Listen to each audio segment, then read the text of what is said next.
Quero falar com você, quem perdoa, esquece. Muitos casamentos, e muitas famílias, eles afundam. Eles afundam por causa de ressentimentos. Ressentimentos são atos de injustiça. A pessoa se acha assim, injustiçada. Ele diz assim, eu não merecia isso.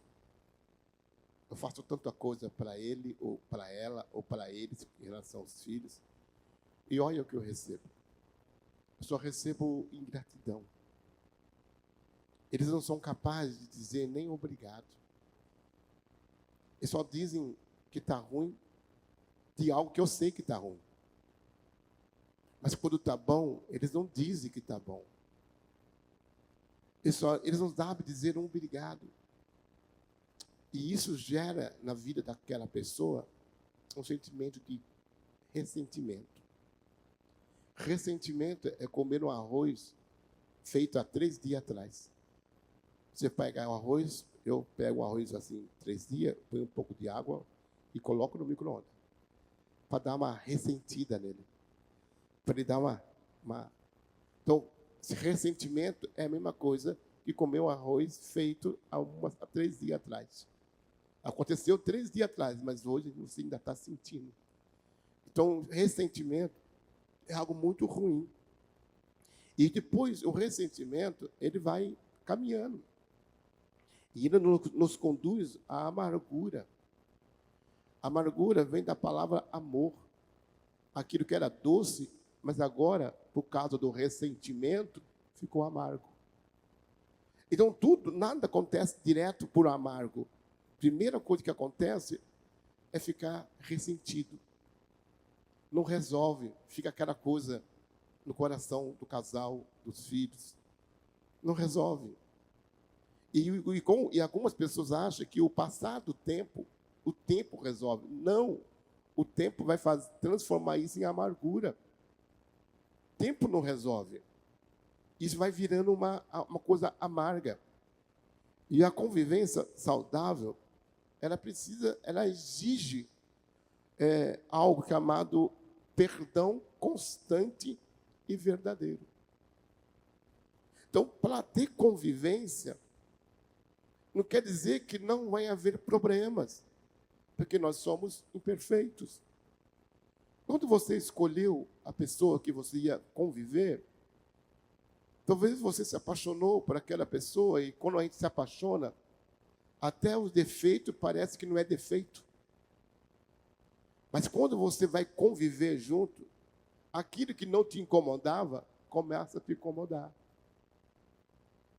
E agora você começa a ver que a pessoa com a qual você escolheu para passar a vida tem defeitos maiores do que você imagina. E a tendência nossa é começar, então, a querer expurgar ou primeiro tentar consertar. Não consegue. Porque na tentativa de tentar consertar o outro não consegue enxergar da forma que você enxerga. Por causa de valores e princípios diferentes do que o seu. Ele nasceu numa família diferenciada da sua família. Então, por exemplo, eu uma vez fui cortar o cabelo para agradar a minha esposa, eu chegava em casa às 3 horas da tarde, cheguei às 6 horas. Cortei o cabelo, cheguei em casa, minha mulher quase me matou. Você é louco? Eu ia chamar a polícia, porque ela era de Sorocaba, não estava acostumada a morar em São Paulo. E eu fiquei muito bravo com ela, porque eu achei que ela queria me controlar. Está querendo mandar em mim? Eu sou homem. E comecei a ser ignorante com a minha esposa. Mas depois eu entendi. Não depois, assim, um mês, uma semana, anos depois. Que foi anos ela sofrendo comigo. Foi anos. Meu casamento só melhorou depois de 15 anos. Por ignorâncias minhas. Mais minha do que dela. Porque eu tinha valores e princípios. Ela via algo que eu não conseguia ver. Por quê? Eu não tive mãe, eu não tive pai, vivi na rua, vivi sem ambiente familiar. Eu nunca fui esperado por ninguém. Eu não sabia o que era ser esperado. Eu não sabia que era chegar em casa, ter uma comida pronta esperando eu. Eu não sabia que era abrir um guarda-roupa e ter roupa tudo passada. Para mim valorizar o serviço da minha esposa foi difícil, porque eu pegava a camisa lá de baixo, eu não tirava as camisas, eu pegava a última e puf. Imagina você, mulher, passar a roupa inteiro e o teu marido chega no trabalho, vai lá e tchum. Então, foi isso que eu fazia. Tchum. E aí dela, se ela falasse, eu metia a boca e ainda falava em nome de Deus. Depois eu ainda orava por ela. É duro. Você pensa que eu acho graça disso? Tenho vergonha. Mas muito como eu era, muito ainda são hoje. Muito ainda são assim. Mas por quê? Porque na minha cabeça estava certo. Pastor, mas tem que ser muito idiota. Concordo. Eu era um idiota. Eu assino embaixo. Eu era um idiota. Mas não me enxergava como idiota. Esse é o problema. Esse é o problema. Eu não me enxergava como idiota. Hoje eu me enxergo que eu era um idiota. Mas eu não enxergava. Mas ela, pela criação que a mãe dela deu, uma mulher de Deus, Dona Antônia, da presbiteriana, uma mulher conservadora, uma mulher de Deus, cheia do amor de Deus, ensinou a ela algo. E ela então praticou comigo. Me suportou. Não tentando mudar a mim, mas indo para Deus, para que Deus me mudasse. E Deus foi me levando a enxergar quem eu realmente era. E aí Deus mudou a mim. Deus que me mudou.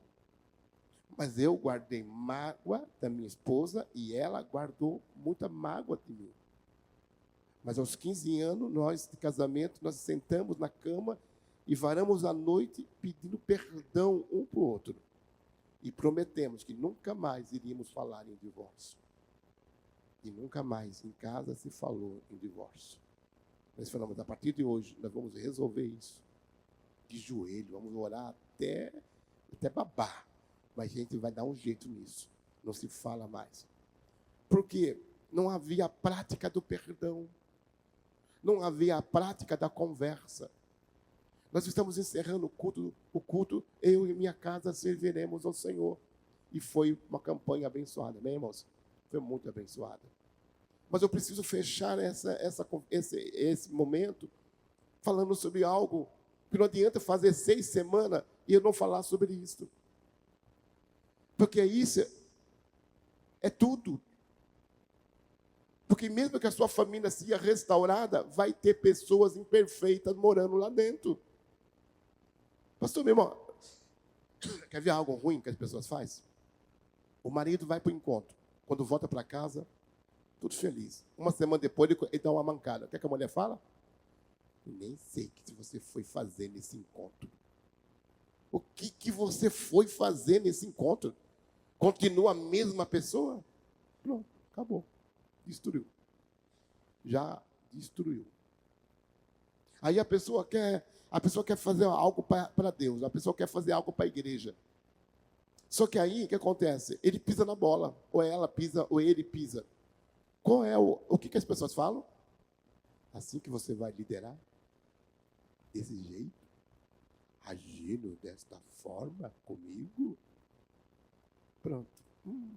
Você acabou de acabar com a pessoa. Porque se tem uma pessoa que pode me levantar e me jogar no chão, é minha esposa. Irmão, você pode falar de mim o que você quiser. E olha que falam de mim, sempre estão falando da minha pessoa. Criticam das minhas ideias, muitas vezes criticam da minha forma de ministrar, da minha forma de vestir. Sempre tem gente falando um monte de coisa.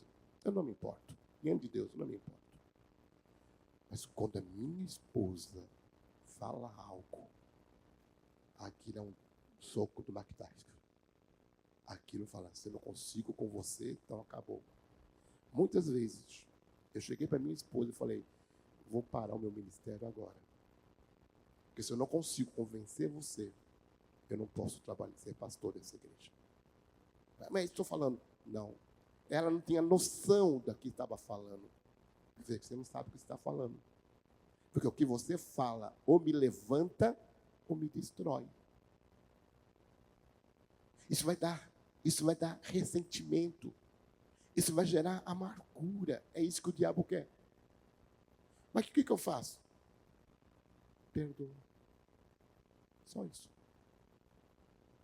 Perdoa porque não sabe. O quê? Perdoa porque não sabe o que faz. Quem falou isso? E por que você acha que Jesus continua com você até hoje? Porque até hoje ele fala para o Pai: Pai, perdoa, porque esse coitado aí não sabe o que está fazendo. Todo dia Deus está falando. Todo dia Jesus fala para o Pai: Pai, perdoa esse povo.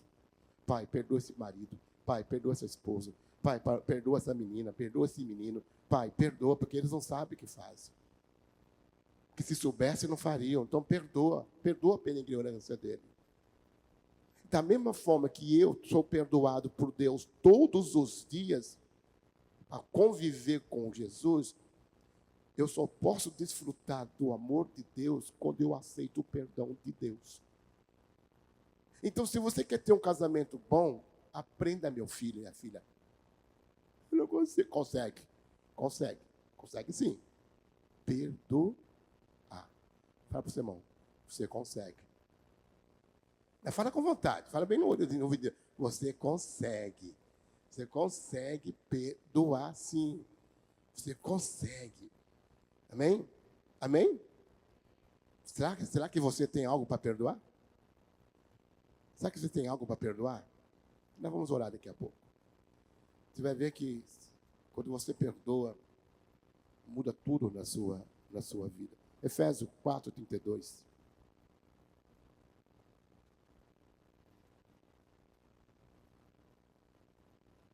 A linguagem NVT. Em vez disso, sejam bondosos e tenham compaixão um dos outros. Vamos ler junto. Em vez disso, sejam bondosos e tenham compaixão um dos outros, perdoando-se como Deus perdoou. Como que você acha que você é perdoado?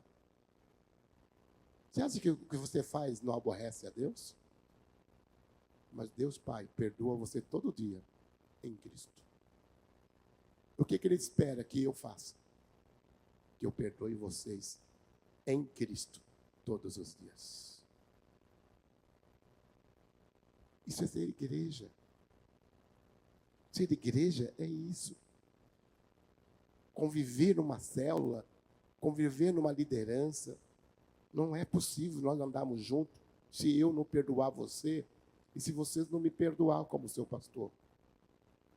Em algum momento dessa igreja, você que anda comigo há muito tempo, eu com certeza já causei decepção a você muitas vezes. Não precisa nem levantar a mão. Eu sei que muitas vezes. E por que você está aqui? Porque eu sou bonito? Misericórdia.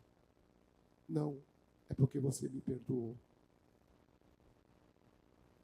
E por que eu sou o pastor dessa igreja? Porque essa igreja me dá tudo que eu preciso? Não, embora você sempre me abençoe. Eu sou louvo a Deus pela vida de vocês. Mas eu quero dizer para vocês que estou aqui, porque todos os dias, a primeira coisa que eu faço é: Senhor, eles não me devem nada. Porque o Senhor já fez tudo o que tinha que ser feito.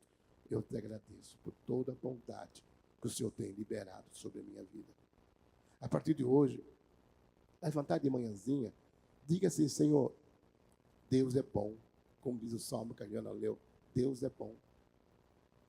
Ao olhar para o seu marido saindo trabalhar, a sua esposa, embora talvez a noite não foi aquela noite que você gostaria que fosse, mas você pode dizer assim: Senhor, pela fé, esse é o melhor homem que o Senhor podia ter me dado. Essa é a melhor mulher que o Senhor podia ter me dado.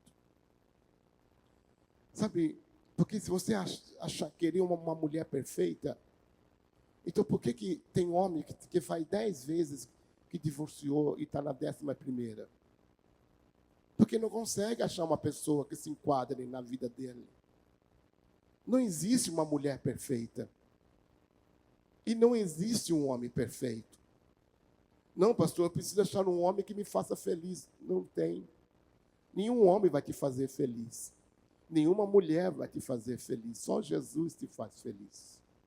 É só Ele que te faz feliz. E o que Jesus quer fazer na sua família precisa mudar alguma coisa. Ele está dizendo, eu estou contigo. Não só para prosperar. Não só para curar suas enfermidades físicas. Mas para te dar uma capacidade de ser como eu sou. A capacidade de perdoar. Para poder manter a convivência. Quem perdoa, perdoa e demonstra que tem que estar mais perto de Deus. Quem perdoa primeiro dentro de casa, sempre é aquela pessoa que está mais perto de Deus. Pode perceber.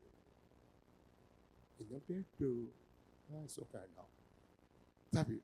Então, a pessoa que perdoa fala assim, está tão difícil perdoar, pastor, está tão difícil, mas eu sei que eu tenho que perdoar, eu vou perdoar, mas não consigo. Opa, aí sim. Ninguém está falando que é fácil. Ninguém está falando que é lazer. Mas ela está falando, Senhor, me ajuda. Eu quero matar aquele desgraçado, mas eu preciso é perdoar. Ó, ela está sendo sincera, ele está sendo sincero. Ele está sendo verdadeiro. Essa pessoa, ela está perto de Deus. Ela está perto de Deus, porque ela diz, não, Jesus quer que eu perdoe, eu estou convencido disso, eu estou pedindo a Ele força para isso. Mas tem outro que fala, eu não perdoo mesmo. Eu não sou Jesus. Não estou falando de mim, ímpio, não estou falando de crente que fala assim. Já vi muitos falar isso para mim. Eu não perdoo. Tem um casal aqui na nossa igreja que saiu da nossa igreja e ela saiu me xingando, porque eu queria que ela perdoasse o marido e a mãe dela. Ela disse, eu não perdoo. E saiu da igreja. E saiu me xingando. Porque eu disse que eu era insensível.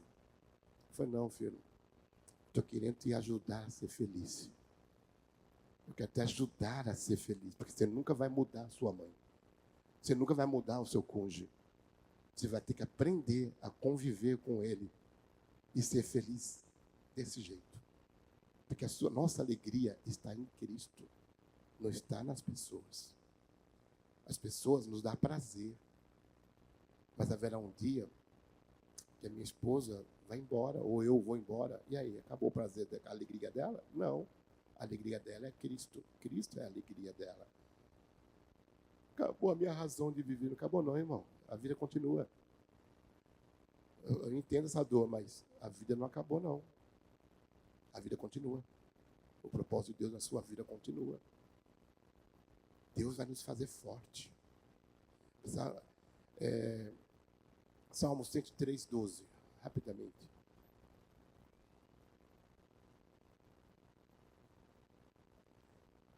De nós, Ele afastou os nossos pecados. Tanto como o Oriente está longe do Ocidente. O que Deus fez? Ele afastou o que você fez de errado. Sabe por que você lembra daquilo que você fez ontem? Porque tem um capeta do seu lado falando para você toda hora que você fez. Não é Deus, não. Deus não te mostra para você o que você fez ontem de errado. Deus te mostra Jesus te perdoando todos os dias. Deus quer que você conheça a bondade e o amor dele. Sabe, as pessoas, elas te julgam, mas Cristo não te julga. Cristo não te condena.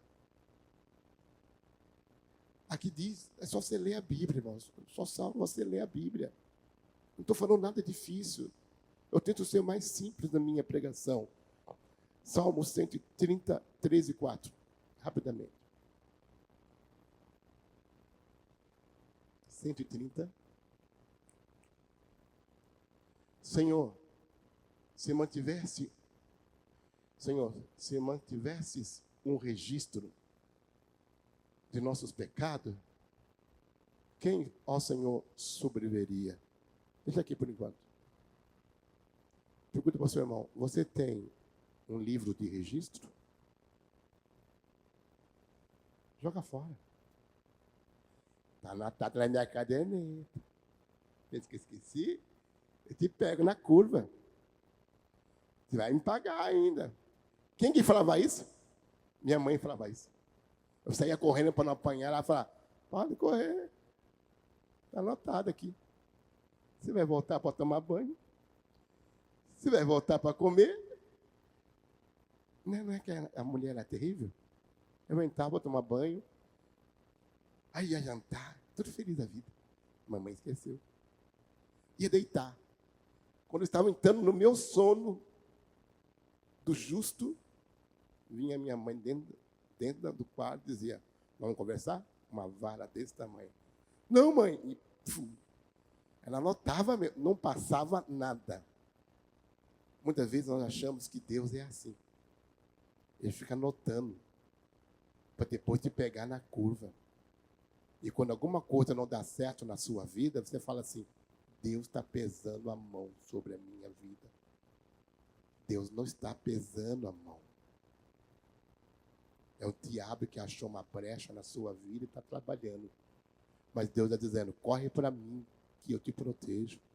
Corre para mim que eu te guardo. Corre para mim que eu te abençoo. Aí você fica achando que é o diabo, que é Deus falando, é o diabo falando na sua vida. A Bíblia fala que ele faz de anjo de luz. Ele fala como se fosse um leão, ele fala como se fosse um... Não, ele é mentiroso. Ele é o pai da mentira, e o pai da mentira é um artista. Ele se faz, sabe, de santo, ele se faz de um monte de coisa para te convencer. Muitos dos seus problemas é o diabo que está causando na sua cabeça. Ele usa até a Bíblia, por isso que tem seitas e heresia baseada na Bíblia. Porque o diabo conhece a Bíblia de Gênesis e Apocalipse. Melhor do que você e eu junto. Então ele usa a própria Bíblia para muitas vezes versículos isolados para criar uma doutrina errada na tua cabeça. Isso é sério. Muda, filho. Tu, porém, oferece o quê? Ele fala, Senhor, se tu não anotasse os meus pecados. Olha a resposta. Tu, porém, ofereces perdão para que aprendamos a te temer. Ele fala assim, eu estou te dando perdão. Ei, eu não estou anotando os seus erros, não. Sim, é verdade, eu não gosto dessas coisas, porque isso estraga a sua vida. Eu não gostar de algo não quer dizer que Deus te odeia. Sabe, um pai que tem um filho nas drogas, ele ama o filho. Mas ele odeia aquelas drogas que estão acabando com o filho dele. Deus, ele odeia a droga do pecado que destrói a sua vida. É isso que ele odeia. Mas as pessoas levam isso para o pessoal e acham que Deus está te odiando. Deus está dizendo, isso que você está fazendo com você, está acabando com você. Mas eu não estou acabando com a sua família. Eu não estou acabando com você. Ao contrário, eu estou lhe preparando uma porta aberta dentro de você. Eu estou endireitando um caminho diante de você. Eu estou te dando salvação, cura, libertação para você. Deus tem pensamento de paz ao vosso respeito. E não de guerra. Amém? Isaías 38, 17. Sim, a angústia me fez bem, pois tu me livraste da morte e perdoaste todos os meus pecados. Pastor, mas ele está dizendo que a angústia me fez bem? Sim. Tem tristeza que salva.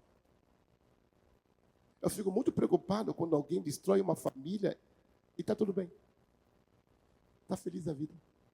Eu falo, você está doido. Você está doido. Você não está bem, não. Você é louco na cabeça.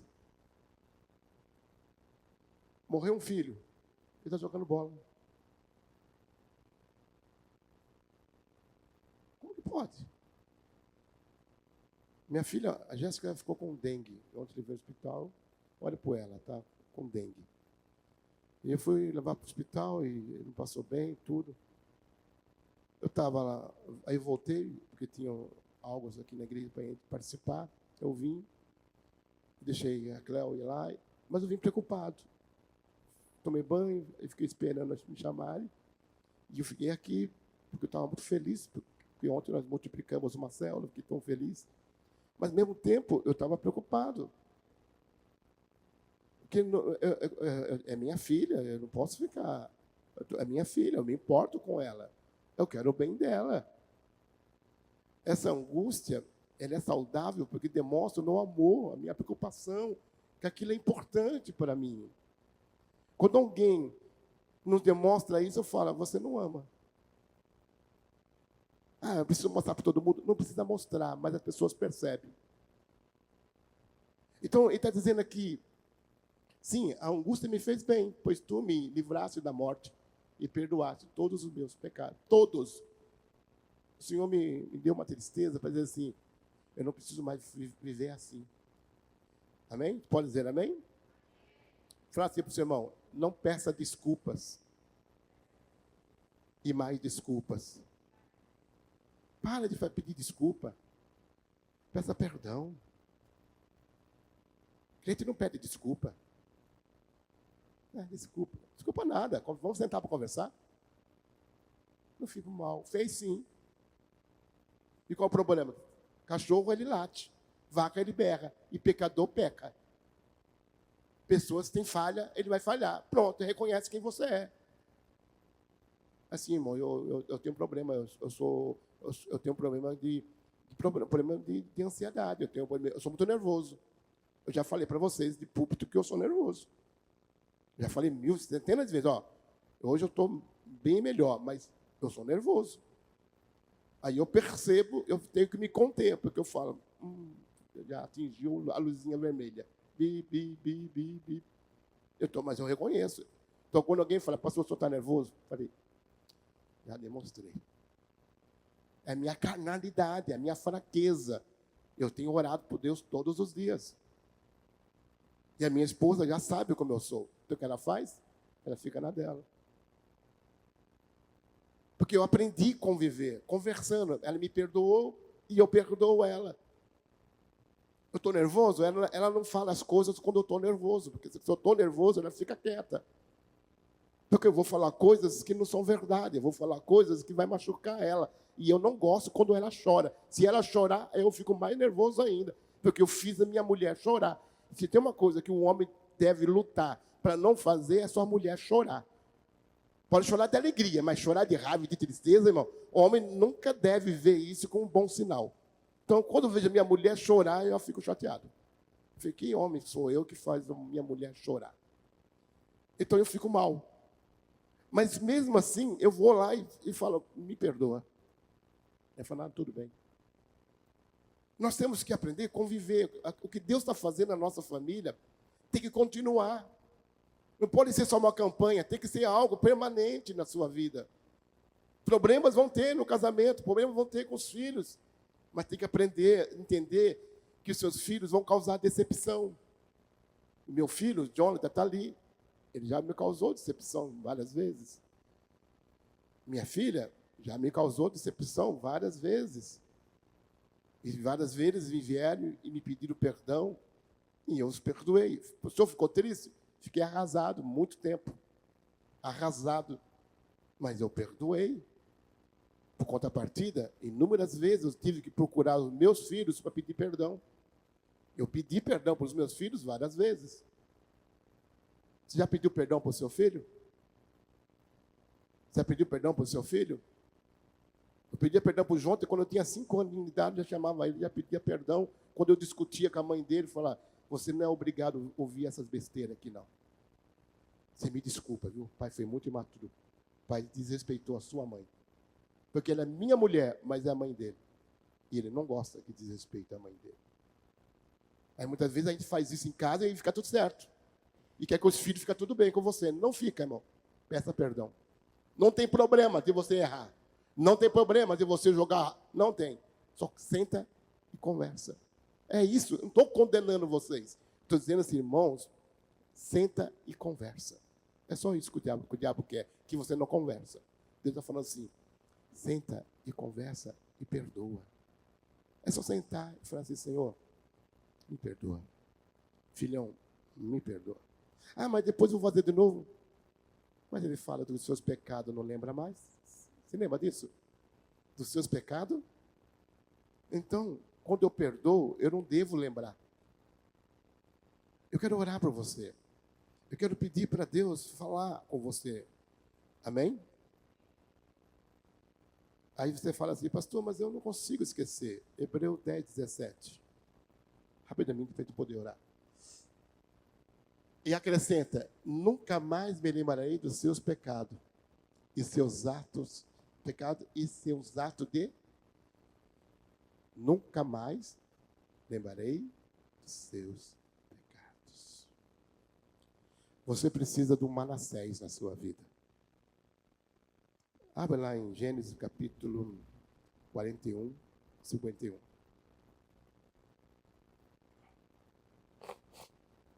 José chamou o filho mais velho de Manassés, pois disse, Deus me fez o quê?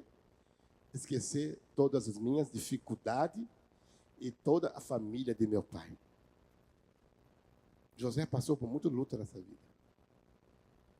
Ao nascer o filho, ele colocou um nome. Você lembra do livro do Efraim, do pastor Luiz? Bom, livro muito bom. Se você não leu ainda, leia. É outro filho de José. Mas Manassés, ele fala assim, Deus me fez esquecer. Eu vou orar. Mas olhe para mim, por favor, todos vocês. Olhe para mim. Se você não esquecer o passado, você está condenando o futuro. E muitos de vocês não esquecem o passado de jeito nenhum. E vocês estão condenando o seu futuro. Não tem futuro. Você, 2 Coríntios, capítulo 6, versículo 1, rapidamente.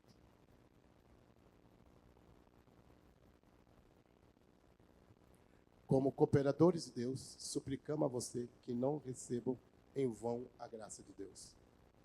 Pois Deus diz no tempo certo. Põe na linguajar.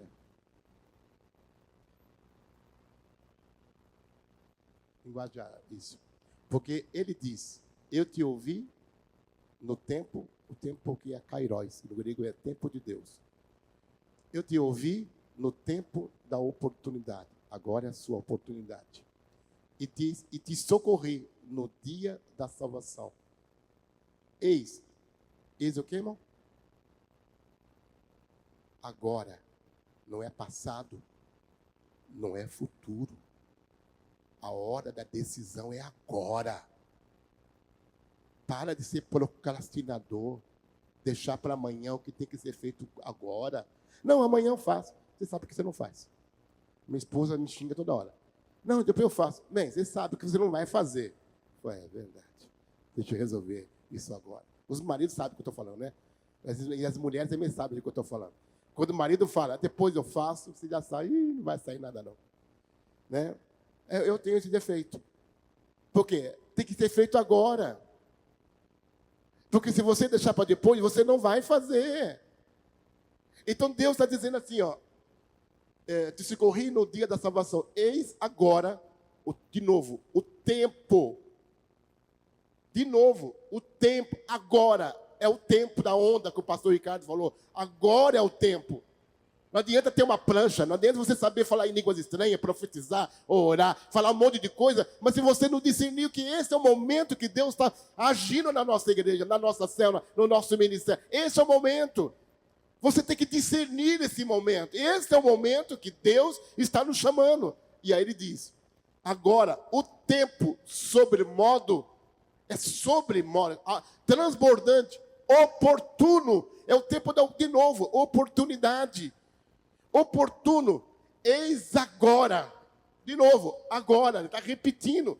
Agora, é agora. Para de ficar pensando no passado. Ah, mas no passado, chega. Algumas pessoas me procuram, pastor, no passado nossa igreja era muito melhor. Não, melhor é agora. Porque o passado passou. Acabou. Eu tive que orar um tempo atrás, esse ano passado, e falei, Senhor, eu abro mão do passado dessa igreja. Porque toda vez que vinha acontecer alguma coisa aqui nesse ministério, eu falava, bom tempos aqueles. Aí Deus falou, até quanto vai ficar no passado? Acabou. Aquilo foi um tempo, salvou, pessoas foram restauradas, pessoas foram libertadas, mas eis que eu faço novas todas as coisas. Você está aqui agora, faz algo agora, abre mão do passado.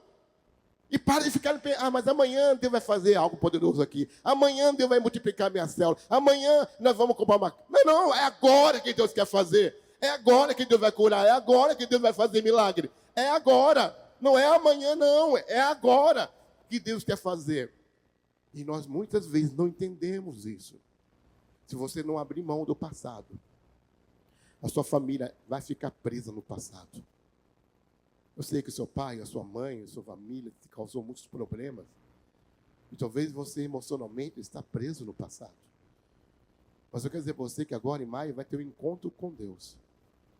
E você que ainda não foi para o encontro com Deus, 16 de maio vamos ter um encontro com Deus. E só temos 24 vagas para passar, que vão fazer junto com 13 igrejas. Você que vai passar no encontro com Deus, você precisa dar o nome para a Ingrid, urgente, para reservar a sua vaga. Porque no encontro com Deus nós resolvemos isso. Que lá tem uma palavra de libertação, tem palavra de cura interior, e naquele momento é o momento que você vai resolver o seu passado. Até o tema, concluindo o passado. É lá que nós resolvemos o passado. E depois que sai do encontro, a gente toca para o futuro. Toca para o presente, quer dizer, é agora, esse é o momento. Amém? Eu queria que você ficasse de pé. O pessoal que vai me ajudar a orar, que viesse aqui na frente.